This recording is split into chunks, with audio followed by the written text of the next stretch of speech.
Rank 1, the captive. You're 19 years old. You were a farmer in a village along the Gambia River in West Africa.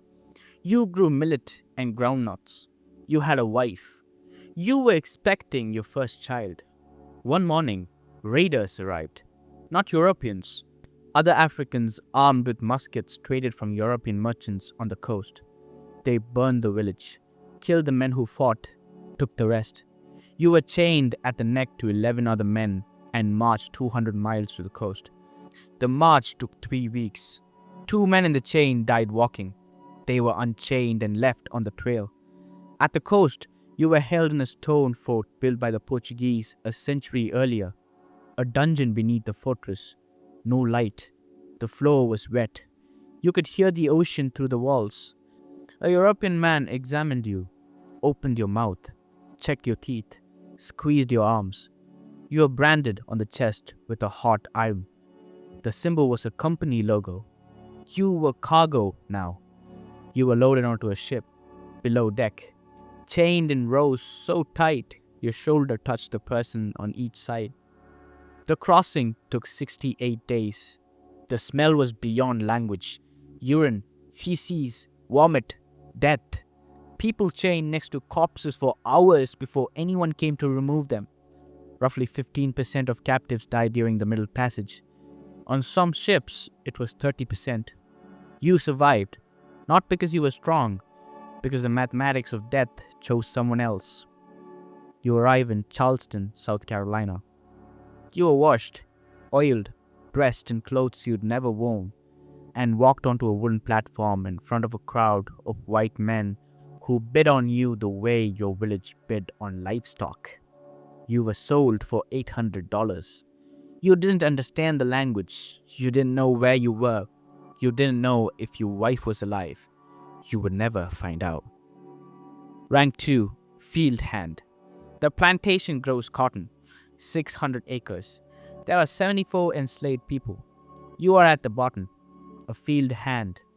You work from before sunrise to after sunset. In summer, that's 16 hours. You pick cotton until your fingers crack and bleed, and then you keep picking because the alternative is the whip. Every enslaved person has a daily quota. If you're a man, it's 200 pounds of cotton per day. If you don't meet it, you're whipped. 1 lash for every pound you're shot. This isn't a threat. It happens every night. The overseer weighs your sack. He does the math. He administers the punishment in front of everyone because the audience is the point. You sleep in a cabin with 9 other people. Dirt floor, no beds, 1 blanket per person. Your food is cornmeal and salt pork measured out weekly. It's not enough. You lose weight steadily for the first 6 months until your body adjusts to functioning on less than it needs. You learn English in fragments, enough to understand commands, enough to know the difference between an overseer having a bad day and an overseer looking for reason. You learn to read the mood of white men the way you used to read weather in your village. It's a survival skill. The wrong expression on your face at the wrong moment can cost you skin. After a year, you understand the system. There's no end. There is no term of service. There is no release date. This is permanent. You are property. Your children will be property. Their children will be property. The only exit is death or escape. And escape means dogs and patrols, and if they catch you, you lose a foot. You've seen it.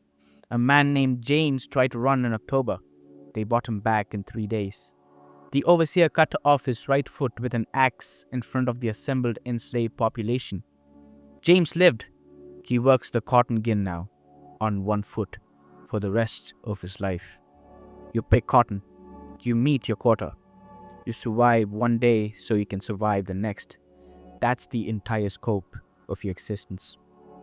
Rank 3, skilled worker. After 4 years, the plantation owner discovers you know metalwork. In your village, you are apprenticed to a blacksmith before the raid. This changes your possession, not your status. You're still property, but you're valuable property. A field hand is worth $800. A blacksmith is worth $1,500. You're moved to the forge. You shoe horses. You repair tools. You make hinges and nails and barrel hoops. The work is hard, but it's skill, not endurance. You eat slightly better because damaged property is expensive property. The overseer doesn't whip you as freely because a blacksmith with an injured hand can't work. You're given a small cabin with only 3 others instead of 9. This is not kindness, it's asset management. The owner sometimes rents you out to neighboring plantations. You walk to a farm 3 miles away, do a day's work, and walk back. The owner keeps the payment. You keep nothing. But the walks are the closest thing to freedom you've experienced in 4 years. 3 miles of road where nobody's watching you, where the trees look like trees and not the boundaries of a prison. Some skilled workers are allowed to hire themselves out and keep a portion of their earnings. Over years, some save enough to buy their own freedom. The price is whatever the owner decides. It can change without notice. A man named Solomon saved for 7 years. When he had the amount, the owner raised the price. Solomon started over. You don't save, you don't plan. You shoe horses and you survive. Rank 4, House Slave. You're reassigned to the main house because the owner's wife needs a servant and you've been here long enough to be considered manageable. Housework sounds better. No sun, no cotton, no quota. But house slaves will tell you the proximity is its own punishment. You're in the room when they eat. You serve food when you cannot touch to people who own you. You dress the owner's children in the morning and watch them learn to read while it's illegal for you to hold a book. You hear every conversation, every plan, every casual reference to selling someone's mother or breaking up a family discussed with the same tone they used to discuss crop rotation. The owner's wife is the most dangerous person in your life, not the owner, not the overseer, the wife, because she is close enough to be cruel in ways that don't leave visible marks. She decides if you eat. She decides if you sleep. She decides if your day is tolerable or a masterwork of small humiliations designed to remind you that proximity to the house is not proximity to humanity. You are furniture that breathes, and you must perform gratitude for this possession because few hands would trade places with you in a heartbeat, and the owner knows it. The threat is always present. Displease the wife, and you're back in the cotton, back to the quota, back to the whip. So you smile. You say, "Yes, ma'am." You move through rooms like a ghost with excellent posture. And every night you return to your cabin and sit in silence with the rage so deep and so patient, it doesn't even feel like anger anymore. It feels like geology, like something forming under pressure over centuries that will eventually remake the landscape. Rank 5, the driver. The driver is an enslaved person who supervises other enslaved people. You didn't ask for this. You were chosen because the overseer noticed you could organize the forge, and because you speak both English and enough Wolof and Mandinka to communicate with new arrivals. The driver carries a whip. You are required to use it. If the overseer sees a field hand falling behind and you haven't already corrected them, you're whipped yourself. So you whip people you eat with, people who sleep 10 feet from you, people who are in the same chains you're in, except now you're also holding the tool. Some drivers use the whip lightly, a crack in the air, enough noise to satisfy the overseer, not enough force to break skin. It's a negotiation performed in public with someone's back as the stage. Some drivers can't manage it and swing hard because the consequences of being seen as soft are worse than the consequences of being cruel. You are the most hated person in the quarters. Not the owner who built the system, not the overseer who runs it. You, because you're the face of it, the hands of it, the one standing close enough to smell the fear. At night, you lie in your cabin knowing that the people outside it would celebrate your death. And you understand why. Because you would too. The owner sleeps soundly because the system is designed so that enslaved people police enslaved people, and the violence circulates at the bottom while the profit flows to the top. You are the mechanism, and there's no version of this where the mechanism is innocent. Rank 6, the Freeman. You're 41. You've been enslaved for 22 years. The owner died. His will granted freedom to 4 enslaved people. You're one of them. Not out of love, out of guilt, maybe. Or maybe just the final act of a man who wanted to feel merciful without it costing him anything while he was alive. You receive a piece of paper that says you're free. You're given nothing else.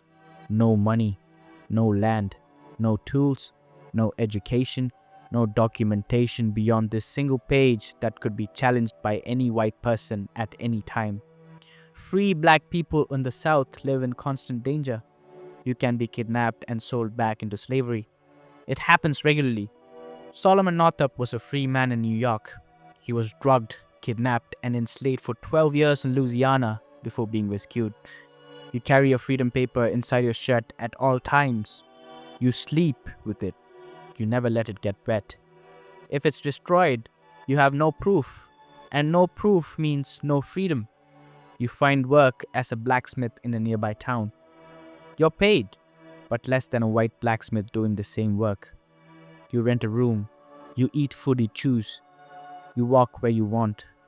These things that every free person takes for granted feels enormous and fragile, like holding something made of glass in a windstorm. You think about the people still on the plantation, the field hands, the house slaves, the driver. You think about going back for them. But going back means risking the paper in your shirt. And the paper in your shirt is the thinnest thing in the world, and also the only thing between you and the auction block. You are free, legally, technically, conditionally, in a country that wrote freedom into its founding document with one hand while holding a whip in the other.